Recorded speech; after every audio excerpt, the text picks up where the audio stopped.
I was in the earthquake in 1989. The earthquake came and I said, I'm out of here. Give me a good blizzard any day. And the ground never stopped shaking for at least 3 months after. I was pretty much doing everything myself. Until then, it was all women. I don't ask anybody to do anything that I haven't done or that I do now. And every day, the real estate teacher said, if any of you fools think you're going to open up a real estate office, you've lost your minds. You will go broke. You're just insane.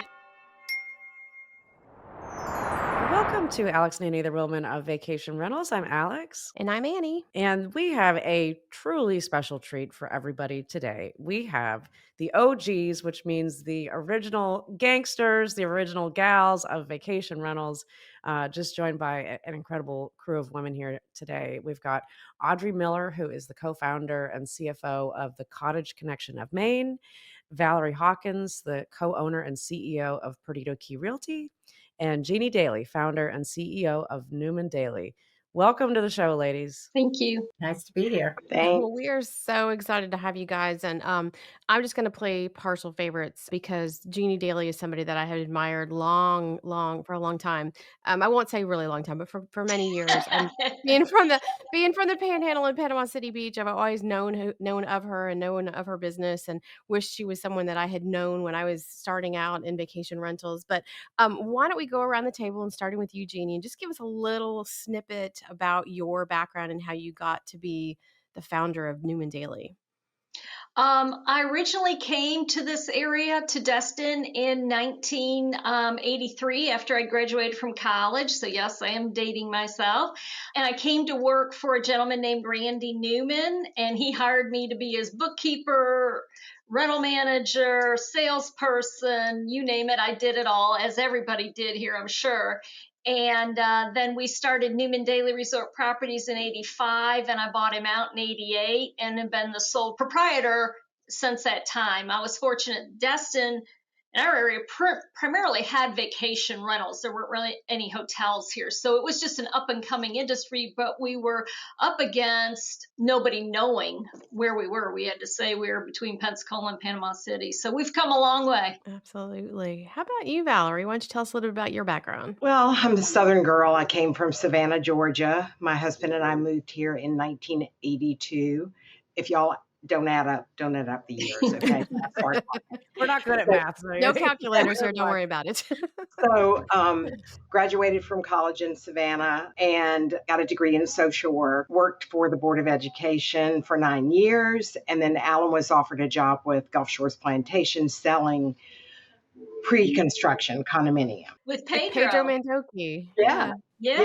It was quite an adventure for me. I'm a beach girl. The beach has always called my name. Savannah had Tybee Island. Everybody knows, I guess, about 30 minutes from Savannah. And so Alan came before me. I had to finish my job. So about 30 days later, my mom and I are driving over the Perdido Key Bridge, which was like, the stairway to heaven is all I can say. It is the most beautiful thing. I drive over it every morning, never gets old. So I was done with social work. I was halfway through my master's. I just abandoned it.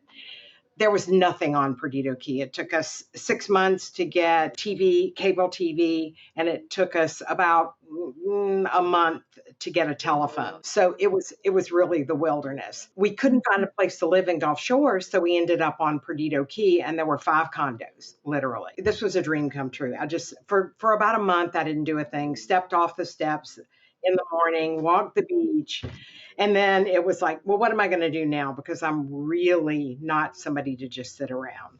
So got a real estate license in Florida. That makes total sense.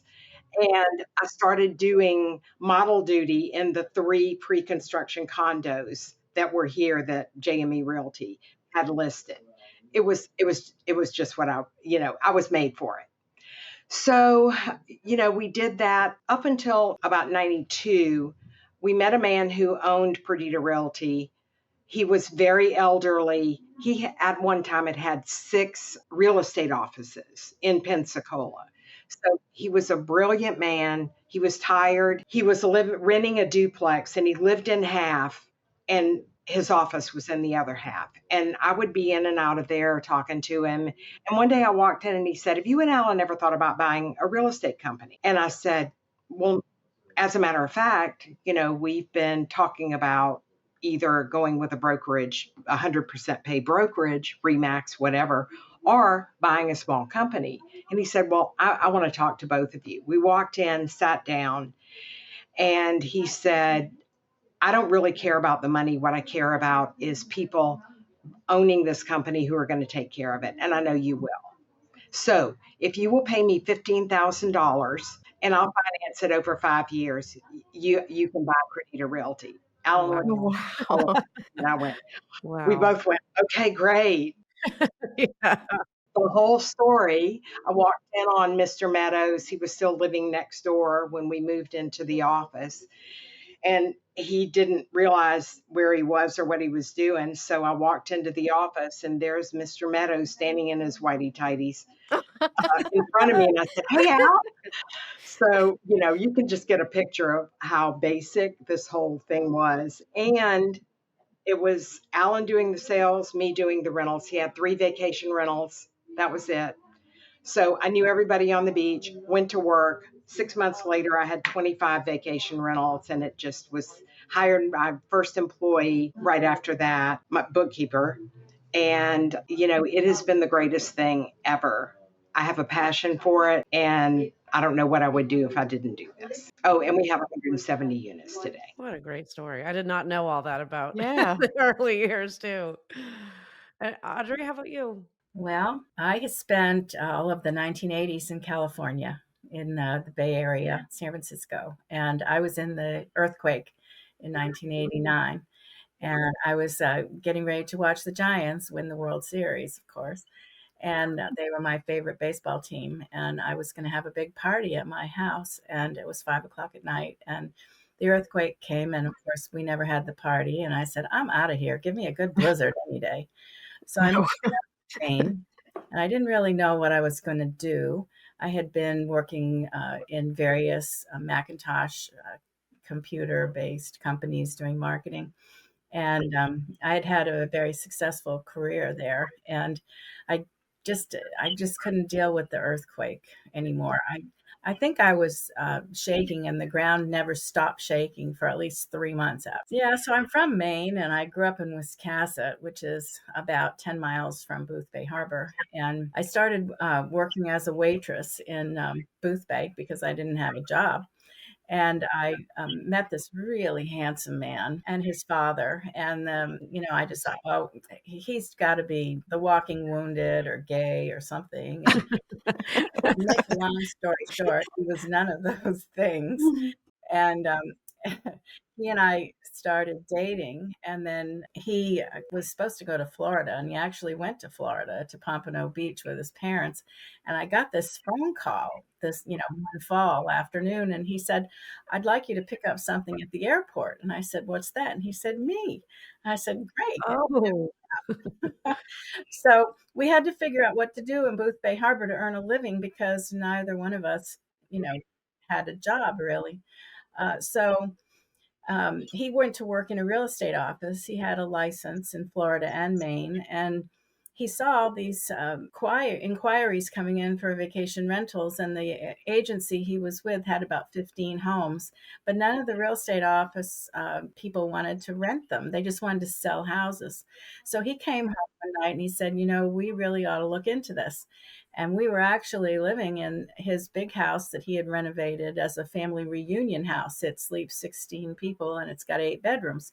But that was our home in the winter, and then we rented it out in the summer. And so that's actually where the business started. We got a copy machine and a telephone, and that was it. So after that, we made a deal with that real estate office that we would take over those 15 rentals, but we wanted to keep our identity. And we came up with the name Booth Bay Cottage Connection. So the first year we had those 15 and we grew to about 30 houses. And then the next year we had everybody started coming to us because there was nobody else doing it. And before we knew it, we had 70 houses. And now, mind you, I had no business background and I didn't know that we had to scale, as they call it nowadays. And so we just kept adding houses. And the next thing I knew, before I knew it, we were up to like 150. And of course, we couldn't handle that. So we had to scale back. That was in 1993. And we got married in 1994. And our daughter came into existence in 1999. So ever since then, we've just been a family-run local business. We have a lot of respect in the community, and we love it here. We like to fish and go boating and enjoy our beautiful part of the world. I wouldn't be anyplace else. And I keep trying to think, well, maybe we ought to get out of the cold weather and go to Florida for a couple of months. Maybe we should relocate, but I can't find any place where there isn't going to be a tornado or something. Yeah. Well, maybe between you ladies, you could do a house swap or something at Mhm. least. But, yeah, it's so just fascinating listening to all your backgrounds, and it's also fascinating that none of you really knew each other too well, at least before this call. But Annie and I have always looked, all three of you, just knowing who you are and how long you've been in the industry, and just the impact that you've made as women leaders, and it's interesting to me. But thinking back to the early to mid 80s when a lot of your companies got started, a lot of companies got started in those days. Like that was kind of the breeding ground time period of in my area in Myrtle Beach and North Myrtle Beach. That's where when a lot of the vacation rental companies that are still leading today, they put their boots in the ground then. But things were different, right? I mean, like in our area here, there were some condos, not nearly as many as there are now. People didn't really understand the difference between what a condo was and how you even rented a condo versus a hotel. And I'm just curious, like, I think this is interesting for our audience to understand how different the reality was in so many different ways that we'll cover today. But like, just the landscape of what was it like back then physically and from a business perspective of like, what were you renting? How were you renting it? How are you getting people to book reservations? Was it on pen and paper? But, Val, push that one to you to maybe start with. Okay, I'll go first. Well, yeah, we had a mimeograph machine, and we had a What is that called? Macintosh, a mimeograph machine. Okay, I don't even know what that My is. mother was a teacher, and she had a mimeograph machine, and my Old-fashioned mother, copier. we would create a one-page black and white tear sheet with one photograph and some real estate specifications and a description of the house and print it off. And she would mimeograph copies of it, and we'd send those out. So when we got a booking, we had a big whiteboard up on the wall, and we had all the names of the properties, and then we had each week, because we only rented by the week. And so we'd have, like, starting in June all the way through October, we'd had a grid. And so every time we got a booking, we'd write the name of the guest in the box of the grid. And that's how we kept track of the reservations. We were the first ones in the area to have a catalog, have an 800 number. I mean, the list goes on, have a website. There was nothing like that when we started, and we had bag phones for cell phones. Yeah. That was I think everybody started with a whiteboard in those years, but was that similar to your situation? Yeah, it really was. Of course, this was 1994. Okay, so So, yeah, you're a little bit yeah, further. so Yeah. it was a little later. So we Modern era. so we had a computer, maybe it was a Mac. We had a computer. We had a tape chart, but ours was big pieces of poster board, like a quarter of a poster board. And we actually would use pull off tape, like painter's tape, thin. And, so we were a little more sophisticated with that. But so Alan is just a visionary, my husband. And so he came home one day. He had found a gym in Gulf Shores, and he came in. This was 2 years after we really started out. And yes, I was doing the colored papers and saying so and so is come. We had a color printer. So and so is coming to the beach in X number of days, and we would send that out. And so it was pretty much 3 units, repeat customers. I don't know. And then the website happened. And it was a guy on a sailboat that he met at the gym who was a techie. And they just spent hours building this website, and it was actually really forward thinking. And he Couldn't was probably the only one in your whole town that did that at the time, I bet. Yeah. And then I don't in tech, Mr. Brown, I can't remember his first name, lived in Pensacola, Florida, and this would have been fast forward maybe 2 more years. Came up with a DOS-based property management program. It was genius. He had escrow accounting. This man was so far ahead. And we used that program for about 12 years before we went to something else. I can't Was remember. that the one that was called Executech for a while? No, Was it it was called all well, it was might it have been always Intech? before we got it, but it was Yeah, we had something like that at the first property group I was at in the early like 95, yeah, 95, in and it tech. was I still miss it. I mean, there yeah, were, it was and then sure enough, a couple of years passed and we had online booking. So he went another step. And then we went to LiveRes for about 8 years and now we're with Track. So but back then it was fun. People would stop by the office because it was right on the beach. They would just walk into this little, concrete block duplex. It was so much fun. And we still have best friends that walked into that office who are now owners. well, Jeannie, how about you? I know you've got a good story behind yours too. So, moved here in 83, worked for Randy, and then he and I opened up Newman-Dailey in 85.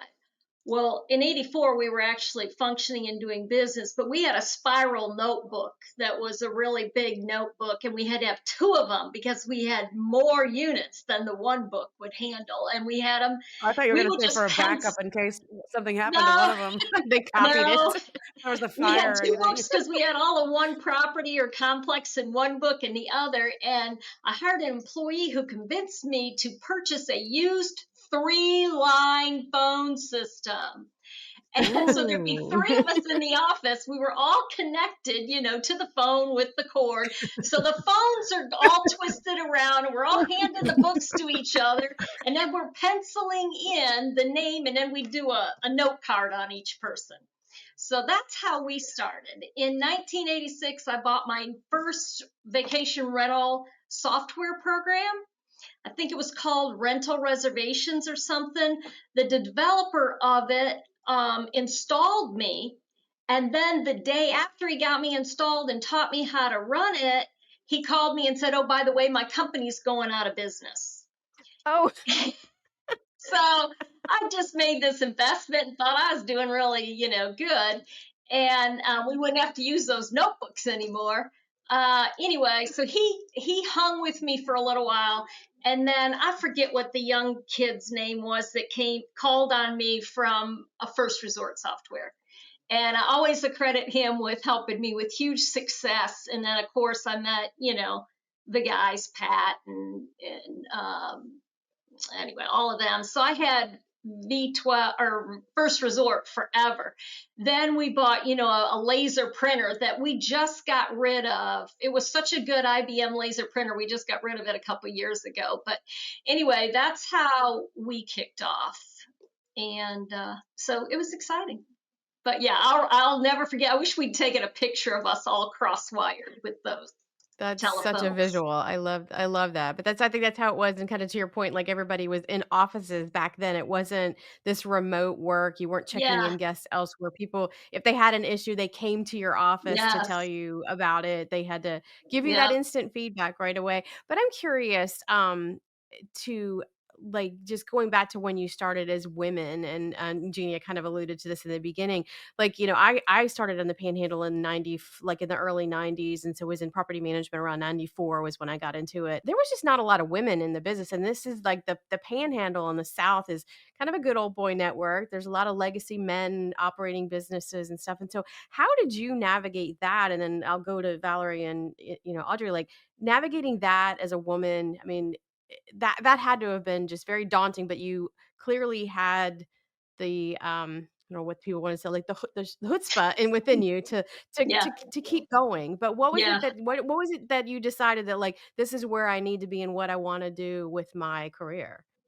I don't know, except that Randy Newman offered me a job, and I thought, well, I'll go move to Destin, Florida, and I'll work there for 2 years, and then I'll go to a real city and get a real job, and then, 45 years later, whatever. It's interesting, Annie, that you asked that question because the guys in this town, and Lino, of course, we all know Lino, and so he was one of my major competitors.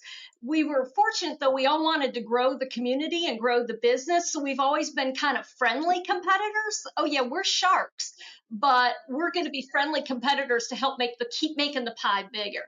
But it's funny that you asked because the name of our company is Newman-Dailey Resort Properties.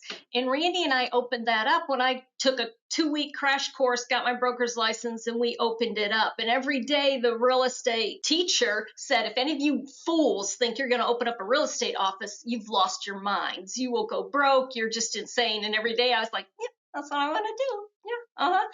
So anyway, but we opened up Newman-Dailey Resort Properties. And then when I bought Randy out in 1988, I kept the name for exactly the thing you're talking about, Annie. And the ladies can relate to this. I was a young female in the South. So I was 25 or 26 years old, a young female in the South. And I always felt that generally it's a man's business. And so if people thought there was somebody else back there, because I wasn't married, I've never had, Randy was my partner. I bought him out until Ken Wampler has come in and become our president. It's been me. And I've always had amazing people that I've worked with and hired and things and had great, accountant and attorneys and things like that. But I did have that very conscientious thought. It was needed. It was a smart. It was a smart move without knowing. But I had the instinct and the thought, but because I was young and I still had really long hair down my back, looked like Tiffany. And, Yeah. so for people to take me seriously then too, it was Newman-Dailey Resort Properties, Inc. Yeah. Yeah. No, hindsight's 2020 makes perfect sense. And, just listening to, that story. I remember when I first moved, I'm from New Hampshire, so closest to Audrey for sure originally. And I used to vacation in Booth Bay. So I've got tons of memories that her and I we need to catch up on. The Thistle Inn. Did you go there? To the The what? Thistle Inn. The Thistle Inn. That's where everybody went. We would always go to the one, like the main resort that's like, or not resort. It's one level, but right there on the bay. I hate that I can't think of the name of it. Brown's Wharf. Browns. Yes. Yeah.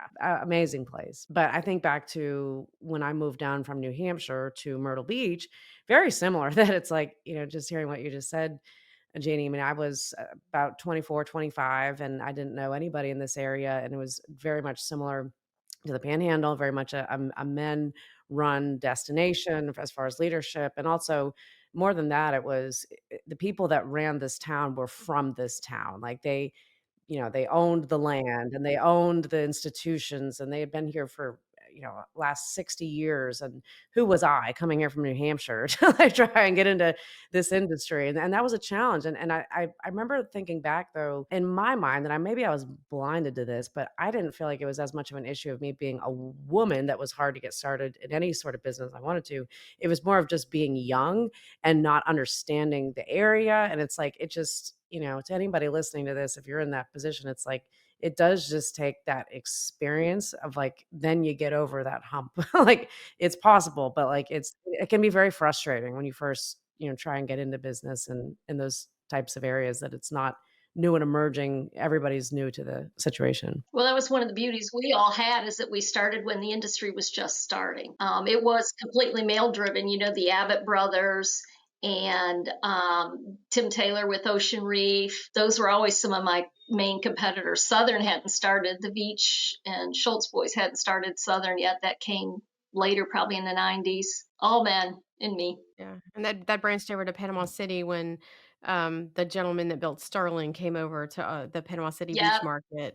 And that was actually Buddy Reynolds and Johnny McNeil. Buddy Reynolds, yeah. And then you had Paul Warford and now Mike Stange. Well, they sold out, Yep. but anyway, yeah. Yeah, kind of all migrated over. But I think one of the things we talked about when we talked to the male version of the OGs was kind of the innovation that came out of the Panhandle. And this is not to leave Audrey out by any means, but there was just so much innovation that happened in the Panhandle. But I also think, like, from women in the business, like, you three ladies saw a lot of innovation and a lot of creativity that it took as a woman to be a leader. But what do you think are some of the, standout things that from women within the industry that you've seen overall that have, like, made you a better leader, made you a better operator? And I'll add to that too. What did you do back then when you didn't have anybody necessarily to look to? I mean, like, there wasn't LinkedIn and Facebook and podcasts. Like, how did you become the leaders that you've become? What happened was I went to my first VRMA meeting in about 1996, I think it was. It was down in Charleston, and that's where I first ran into Tim Cafferty. And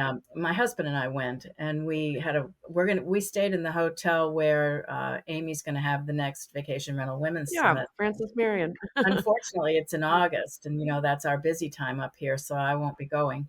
But Oh, no. yeah, I know. I'm just devastated. I love those conferences.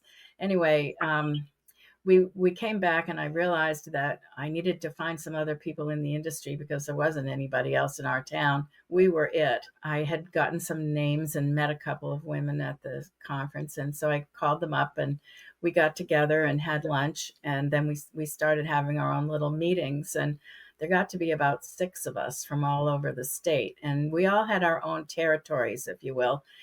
We were all in different towns, and we all kept to ourselves. I mean, Maine is a big state, and it's 2 or 3 hours to get to some of the other places. And so when we wanted to get together, somebody had to travel that distance. So we used to do overnights, and people, we'd go to each other's places and stay in one of our houses, and we'd have our meetings and go out to dinner, and we had a nice time, and we got to know each other very well and help each other.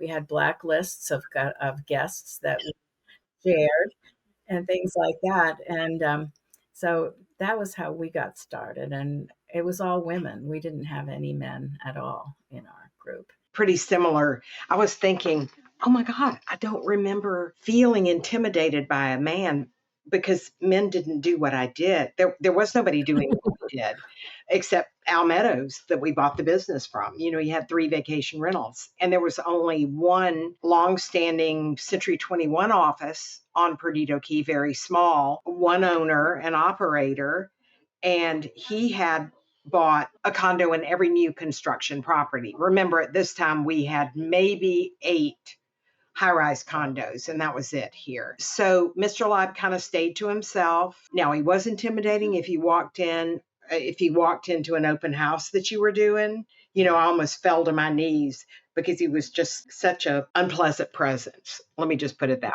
way. He owned the room, and he was like, okay, just tell me what's going on here. And most people didn't approach me that way because, I'm Southern. And so I didn't have that. Now, the pressure that I felt was twofold. One was I was pretty much doing everything myself. Within that first year, I hired my bookkeeper, and then it was the 2 of us, and it was better. I was also selling real estate almost full time to support the company so that we would be successful. Alan was not really doing a whole lot. It was what, he brought in from the golf course was pretty much, he brought him He in. brought And the buyers in yeah, off yeah, the golf course. yeah. Yeah. So, and then the other thing was it was quirky here. There were developers, and I mean, the most colorful people I have ever met in my life. So they were all live and let live, and they were not competitive at all. They were just here to build condos and make money. So I guess I had a great, thank goodness I wasn't in Destin. sounds like the men locked that up. Yeah. It can be cutthroat here. Yeah. Oh yeah, I think that's still the case too. But Audrey said too, my first VRMA conference was 1988 in Sanibel Island that Al Williams hosted. I loved him. Me too. And he was the king of revenue management and how to get more revenue out of your Really? guests Oh and my your God, in owners. So he was the 1996? king. He was the king. But Audrey, just like you, so my first conference was 88. My son Ryan had just been born in March, and I went in October. It was my first time out. So you know how we like to party at VRMA conferences. I would give anything to be able to go back in time and go to a VRMA conference in the 80s. I bet it was We fit fabulous. in one conference room. There were only about 25 of us. And Wow. it was a great conference, but I've made some lifelong relationships from people in VRMA, and it was one of the greatest blessings I had because it helped teach me more about the industry. That's where I've learned about all the technology that we've utilized. I didn't always adopt it immediately because I wanted them, like the online booking, I think Valerie mentioned. I didn't do it the first year. I was too afraid people would sneak in on us. And so, but I'd wait till year 2 or 3 when they worked out the kinks. Same thing with like Kavalaks and things like that. But VRMA, really, the relationships you could make. Hey, how do you handle this owner contractor? How do you do that? And I think it helped give me more strength and confidence in the whole industry. But yeah, I would go to those and then the user forums for First Resort up in Aspen. I'd go every year. That's great. You know, Pedro Mendoki was the one who taught me how to set up a basic maintenance plan for our homeowners. Yeah, and people would be open with information to share. And actually, Al Williams is who introduced me originally to Ben Edwards. Al Williams and his wife showed up in Carmel, California. My husband and I went there after a conference in Vegas or something to visit friends, and we all ended up in the same restaurant, and we all had dinner together and had quite an evening. It was very memorable. Yeah, it was always fun with Al. Oh yeah. You know what's so funny now? Because when you first said that he was just like, this major person in revenue management, I'm trying to think, why do I know that guy's name? I remember a Sarah and T podcast that T was talking about Al Williams, and now this all makes sense. Yeah. But yeah, is this so Mhm. interesting? We'll be back in just a minute, but first, a message from our premier brand sponsor, Beyond. I'm Nicole Gross, I'm Terry Gross. and we're the co-owners of Novation Realty, LLC in Honolulu, Hawaii, and we've been using Beyond since summer 2021. When we were looking for dynamic pricing software, we started looking online and asking some of our colleagues, and Beyond had the very best reputation out of all of the other competitors. So right now we're actually using, I believe, all of Beyond's products. It's really anything that we can automate using Beyond and trusting their customer support and their software that's always improving, we have put in Beyond's hands. The dynamic pricing and the data tracking, those two are both equally important. Having the data to show why we're making pricing decisions and also what properties can earn has given us confidence to talk to new owners and to talk to owners that are frustrated with the reality of a fluctuating market. So knowing that we're staying on top of all of the changes as our market in Hawaii is very seasonal, and having the backup to talk to owners existing and new about that with that data is really powerful for us. So for my side of the business, I'm kind of the one talking to a lot of the owners. Really showing owners what the potential can be for their units has been a really big thing for us. It's grown our company tremendously, especially during the peak seasons where we'll see rents that are typically half of what we've been booking for because we've never been on a dynamic schedule before. Beyond's data tracking has allowed me to compare our portfolio against our state's local reporting on the STR market. And according to that comparison, in 2024, we beat the local STR market by 34%, which is really big for us. We really enjoy using Beyond. It's been revolutionary for our business. We are now in a huge growth phase during the slow market, which is crazy. And we've heard feedback from other sales agents and owners that they've talked to our competitors and they don't have the data that we have. And that is what is helping a lot of people make decisions. Do you want to keep pricing these properties yourself every day? Or do you want to have a professional do it? If you are really serious about growing any kind of vacation rental company, you really do need the data and the backup from Beyond to help you move forward. It's very difficult in any market to fully, truly understand what's going on in the area, and Beyond will help you do that. Ready to maximize your vacation rental revenue with smarter pricing? Beyond makes it easy with cutting-edge dynamic pricing and revenue management tools. Get started today with a $50 credit and free onboarding when you sign sign up at beyondpricing.info/Alex and Annie. Take control of your pricing strategy with Beyond today. For me, I was really into what I was doing and sort of figuring out it as I went. We did have Intech, and so I got a lot of information from them. Alan was dealing with the web end of it, but I did not start networking until we joined LiveRes, which was in, you don't believe this, it was 2015. So literally we operated a business for 10 years, and I never networked other than our software people. And it was true with LiveRes too. But what an eye opener. You go to that first motivational speech. I felt like I was, at an Amway conference because it was like everybody was so excited. And I left there with just hundreds of things in my head. Okay, let's get it all out. Let's get it all out. And then that's when the innovation began. And I realized how far behind the power curve I was. And then LiveRes had advisory boards. And so I was on advisory board 6 and in a group of 8 unbelievably accomplished people. First meeting, I sat down after and said, damn, girl, you got to get your stuff together, because I realized how much work I had to do to get where I needed to be, So yeah, it's peers are really important. Yeah. And I mean, that's such a theme of our industry that, obviously the industry conferences, the software conferences have played such a role in how everybody, both personally, professionally, and as our companies have progressed over the years. But it's interesting to know even back then that was still such a thing. And it was probably even more impactful back then because, again, there wasn't podcasts and LinkedIn, and there were no other resources. And I think the first VRMA we went to was 2009, maybe 2009 or 2010, when it was actually held in the East Coast one was in Myrtle Beach. And we went, and our biggest takeaway was, wow, we're already these things that people are teaching, like we're already doing all of this. And it's like, we kind of felt good of like, all right, we're doing good.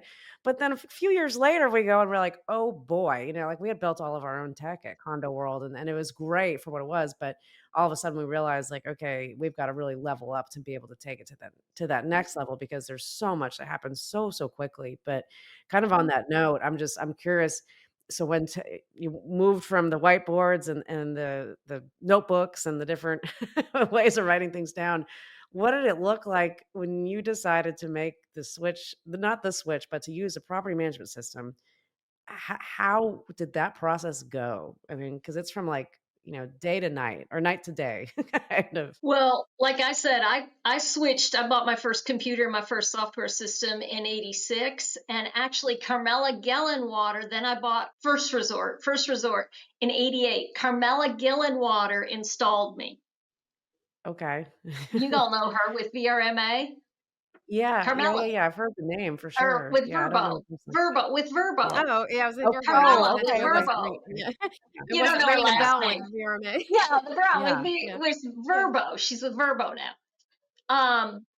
So she came down and installed me, and I went cold turkey immediately in 86 and then in 88. And I only had about 25 units at the time, so it's a piece of cake to convert then. Now, converting to track in 2020, because we went from that to V12 to track.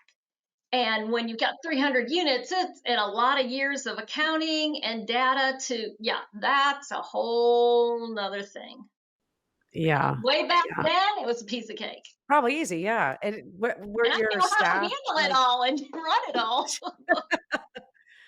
was your staff excited though? Like, did they see the need for technology back then as you introduced it? I had nothing to do with us. I just knew, I said, we're changing softwares, and I don't think we want to go to Escapia, but look at it and see, and look at LiveRes and Streamline and all the others. And I sent them to a conference, and I sent my rental accounting manager, reservation and revenue manager, and my reservations manager, and they picked track.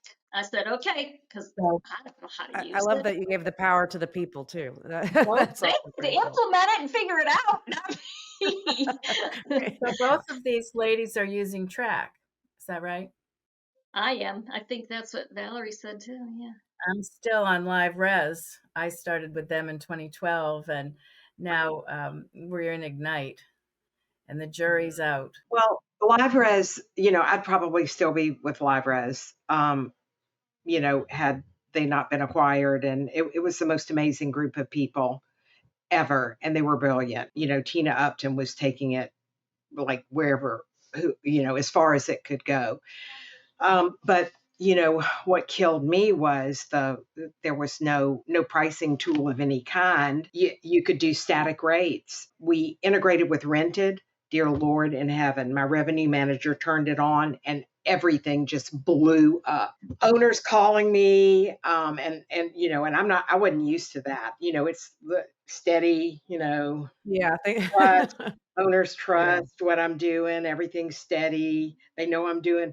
And I've never experienced anything like that in my life. So we had to go.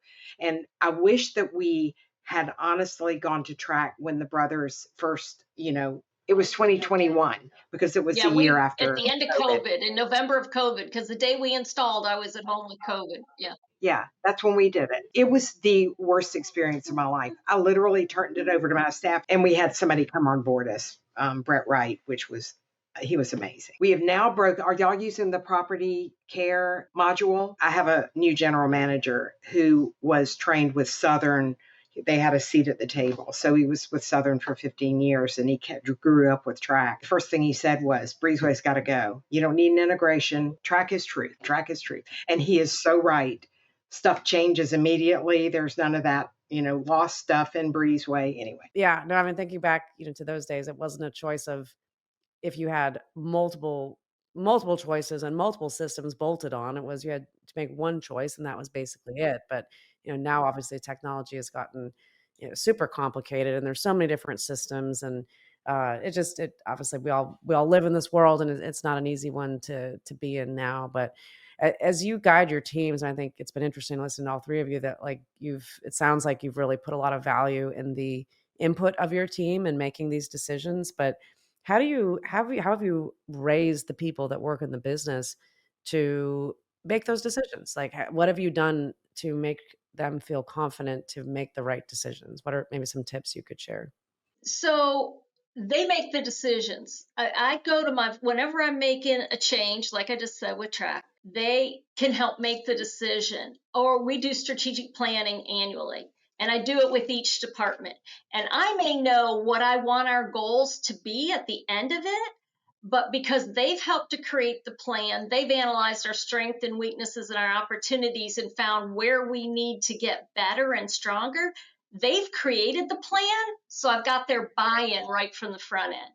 So I always work really hard to get the employees' buy-in and their input into anything we do.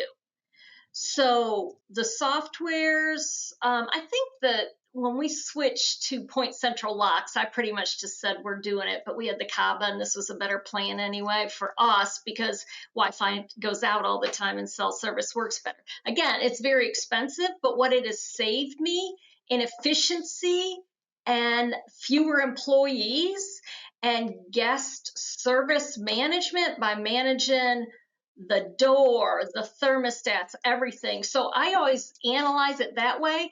But when I make those changes, like when we implemented Breezeway, I had somebody in-house in accounting helping to teach the team in-house and somebody out in housekeeping leading that team. And so they could help get the buy-in from their teams. And we just said, this has got to be done. It's a communication tool so that we didn't come up against some of the problems that Valerie was having. We did have them, but we overcame it. But I think it's mostly because I work hard to engage the employees and let them write the plan and the process. I may know what I want in my mind and I help lead them down that path.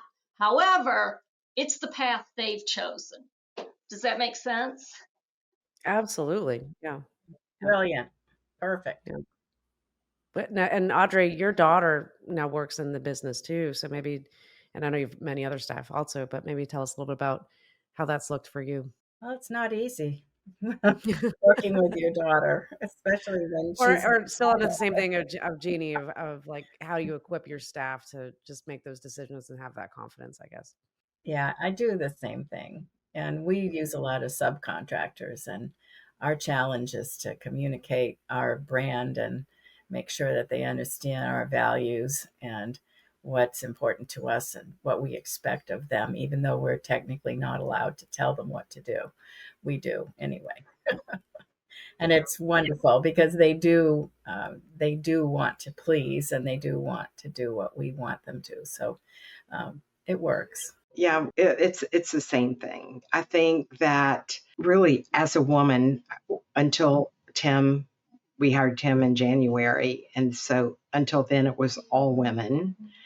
And I think that my big thing is lead by example. I don't ask anybody to do anything that I haven't done or that that I do now. I mean, I want them to see what it's going to take. And we have had high turnover over the years.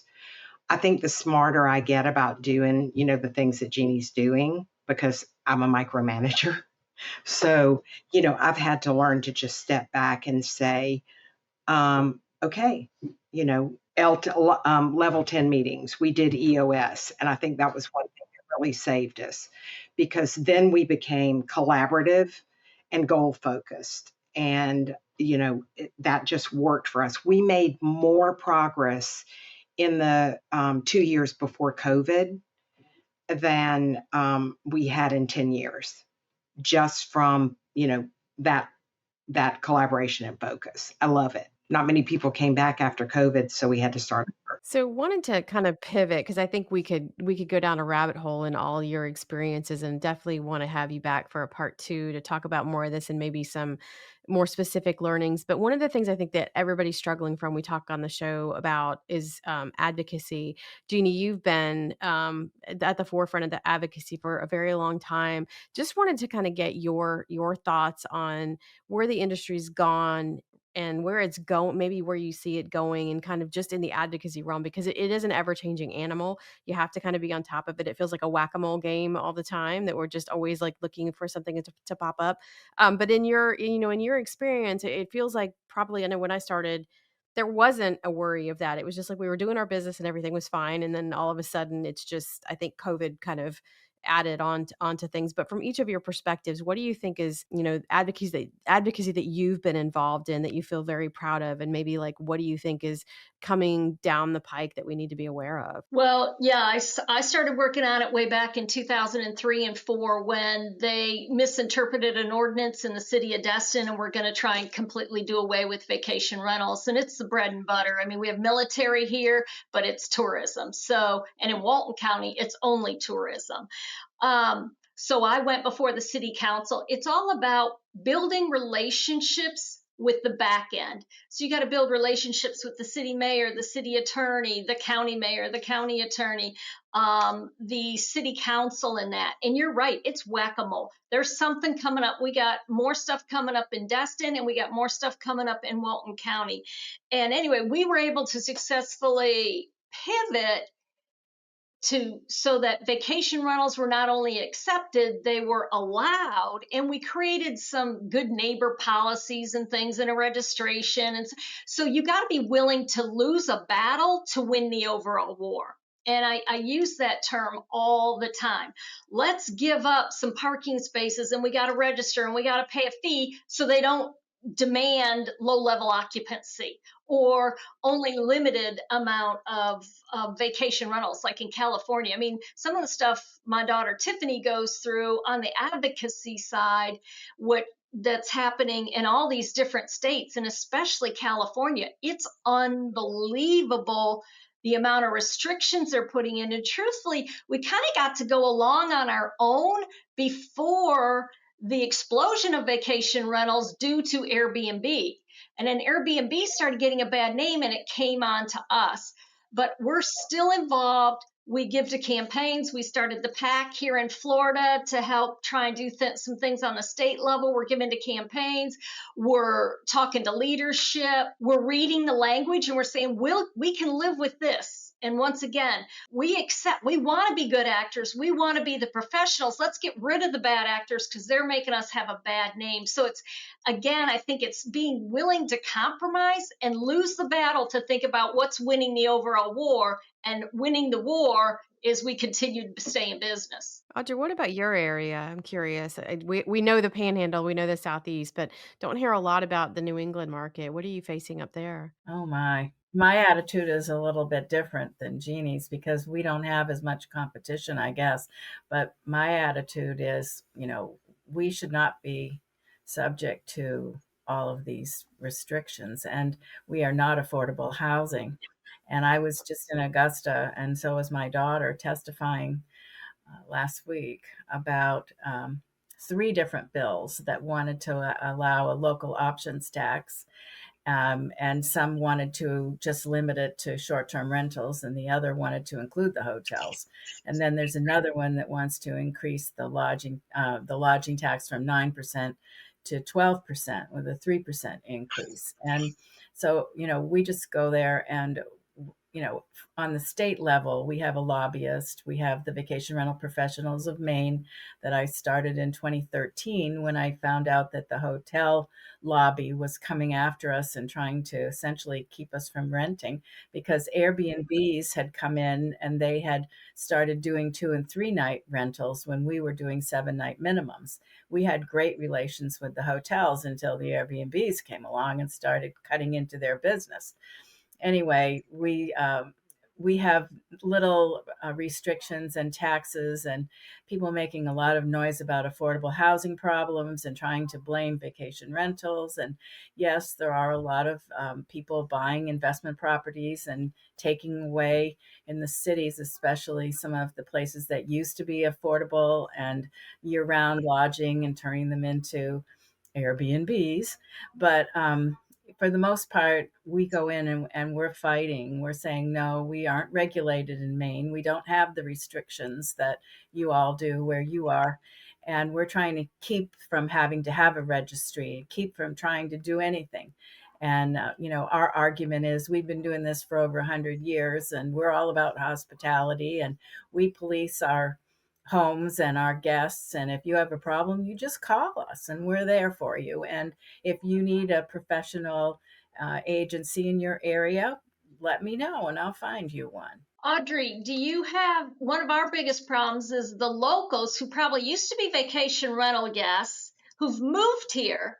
Right. And now they don't have a want problem. vacation rentals. So you must not have that problem up there because they're the loudest voice. And guess what? They vote. My homeowners. Oh, no, don't. they are the loudest vote. Yeah, we Okay. do have that problem. And the other problem is our homeowners don't live in the town. So They they can't don't vote. get Yeah. a vote. So we have to go and advocate for them. We're doing that on Southport Island right now. And it's because we do have some Airbnbs without professional managers and nobody looking after their properties. And people are, the guests are coming and they're setting off fireworks, landing on the neighbor's roof and those kinds of issues that upset them. So they started having these meetings. And so we rallied all the other vacation rental managers. We have quite a lot of competition here now in our towns, not like it used to be. We were the only game in town when we started. But now we all band together here and we go to these town meetings and we try to listen to what the complaints are and try to stand up for ourselves and say, look, what you need is professional managers like us. So don't ban us. Instead, employ us. We're here for it, Honestly, we are a 6-mile strip of beach, Barrier Island, Alabama Bridge, Florida Bridge. We are almost like in this little bubble. 95% condominiums, and we are built for vacation rentals. That's what we do. And there are condominium associations that make the rules. Now we have had a number of buildings that have voted to restrict rentals to monthly and that sort of thing. For me, that's a homeowners association issue. Get your people together, and I'll feed you all the information you need, all the resources you need, but we have no control over those associations or the members of those associations. It takes a 75% vote for most condominium associations to change their bylaws. So, our condo docs. So, and it's very expensive, but a number of them have done it. The other thing for me, and then there's across the bridge. So then we go over into the mixed areas where I take personal responsibility for not accepting rentals in a problem prone area. My neighborhood, Airbnbs popping up. It is a residential community, small children, green belts. I mean, we are again, it's gated. We're protected, but we back up to the Pensacola Naval Air Station. So guess what? People have found they can make way more doing, Airbnb than they can by themselves, not again with not a professional manager. So that's what we battle. And for me, I'm on the other side. I would never do a short-term rental in my subdivision. So we banned them in my subdivision. So, but that's a contained area. We were at a conference years ago, and one of our Live Res members from New York was asked up on stage and said, my area, whatever the downtown area was she was in, has been shut down. We no longer can do vacation rentals. And of course it was remedied. So it is, and then there are the urban areas, which we have an up and coming one in downtown Pensacola. I'm not really sure that I don't agree with the opposition in that case. Housing is at a shortage downtown, and Airbnbs, I don't think in that downtown area of Pensacola enhance anything for anyone but the Airbnb owner. So, and again, that's a little different take. Globally, I think we have a serious problem. And, and I send money to advocacy groups that know a lot more than I know. Florida Professional Vacation Rental Managers Coalition. Florida Professional Vacation Rental Coalition. Sorry. There we go. We'll put a link. We'll put a link to that. Yeah. Okay, We'll put a link to that in the show notes for sure. Yeah. Link to Vacation Rental Professionals of Maine too, verpom.org. Absolutely. We'll list all of them in there. Yeah, for sure. Well, to wrap up, we've got one more kind of important question that we're just curious to ask everybody. But, this industry and these businesses that you own and the people that you work with obviously have meant a lot to all of you in your lifetime. But what does the work that you do say about you as a person? And we'll start with Jeanne. All right. Well, I'm a mush. So you can tell just thinking about my answer for this, I'm all emotional. But my greatest success that I see is when team members that I have are able to take an awesome vacation or buy a new car or get a new house or, just get great, better quality of life. And when they have an aha moment, that they never thought they could be who they've become. And we've been able to bring out their strengths and their amazing talents and gifts that they didn't realize they had. That's how I find success. Oh, I love that. Make me cry. Okay, ladies, top that one. Oh, goodness. Audrey? Audrey, what do you think? Wow. I don't have very much staff anymore. I have my daughter, and we do a lot of subcontractors, and I have some, a bookkeeper, but that's really it. For me, I think it's more community focused. I'm really, really proud of the contributions that we make to our community. Right now, I am on a committee. I have a meeting tomorrow where we're going to try and restore a World War II monument in town, and we're going to make sure that all 700 veterans' names get on that new monument. And we're going to redesign it, and it's going to be a good thing for the community. But I think that what I've learned about myself over the years is that I like being able to reward people for doing good things, and I like to give awards. I'm also a daughter of the American Revolution, and one of the wonderful things I've had the opportunity to do is to give out certificates of appreciation. I've given one to Amy Hinote for her work in the industry. I've given one to Amber Hurdle for her work, and I continue to look for opportunities, in the industry, but also in our community to reward people for doing good things. And you're eligible, Alex and Annie, for an award too for being the real women of vacation rentals Oh.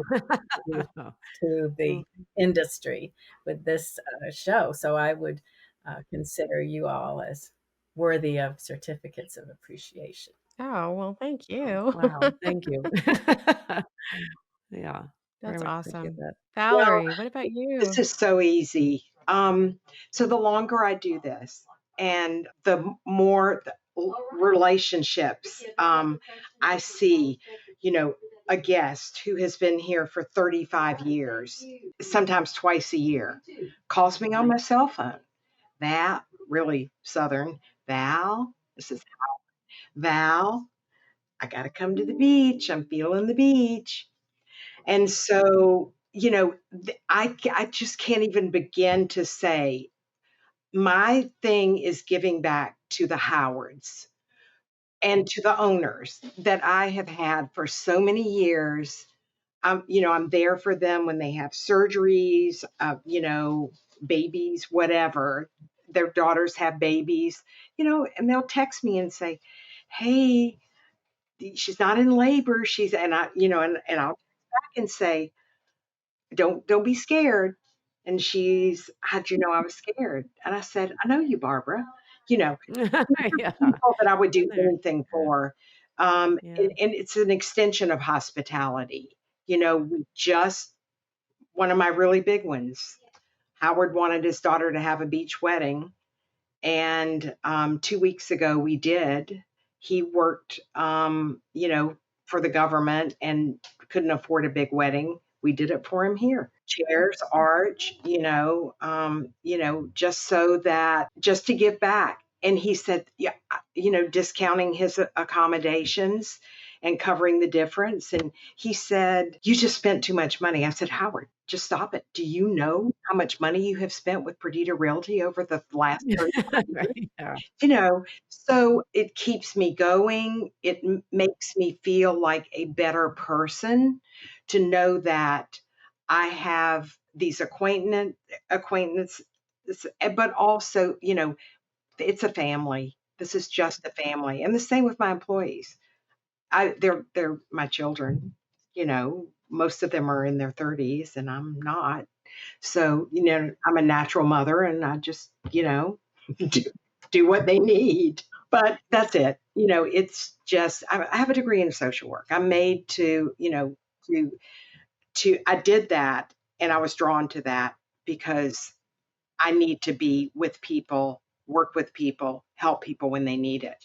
And, and it's always just been so good to me. I think that's what's great about this business and this industry is that for the most part, you run into some people that aren't good stewards of it. But I think for the most part, everybody is hospitality driven and kind and caring and wants to help each other out. And I feel like the more I meet people, the more I'm just amazed at the depth of compassion and love that we all have for each other, regardless of where we come from or where we live. And we're all, and Jeannie, what you just said, like, I'm so behind that. Like, just lifting each other up is so important. And I think that for Alex and I, like, we came into the business at different times, but we didn't necessarily have a lot of people lifting us up. And I think we've learned that it's like we can all give back in our own time, in our own ways, and just help other people come into the industry and find the love for it that you ladies clearly have. And we just appreciate you sharing your time with us, talking about it. Well, thank you. Thank you all. Thanks for inviting us and doing this. What a pleasure for us, and I just want to echo something on Annie's part too of, our very first episode was called The Aha Moment, and I aired in to end of 2021, and in that episode, we talked about how, we really like our mentors, we both had male mentors, growing up in the industry, and, to Annie's point, it's like, we didn't know at that time in our lives that there were other women out there, and so we hope that the podcast and some of the people that we've brought onto the show and just the connections will help show people like, there are a lot of people out there that want to help, that care. And, just hearing what's been important to the three of you and your business and how you've built it. Oof, this is gonna be at the top of my list of episodes, I could say. But thank you, three of you, so much for coming on. I mean, this was definitely something we've wanted to do for quite a while, and we wanted to wait until we had the perfect group, and I think we found it today. So we appreciate you for coming on and everything that you've done for the industry. Well, thank you. Yeah, I was going to say, Audrey and Valerie, it was a pleasure to meet you both. Yeah, and share this time. And thanks for making it happen, Alex and Annie. Absolutely, absolutely. Well, if anybody wants to get in touch with the three of you, we're going to put your contact information in the show notes. So we'll get your LinkedIn or emails or whichever way is the best way to reach out. And if anybody wants to get in touch with Annie and I, you can go to alexandanniepodcast.com. And until next time, thanks for tuning in, everybody.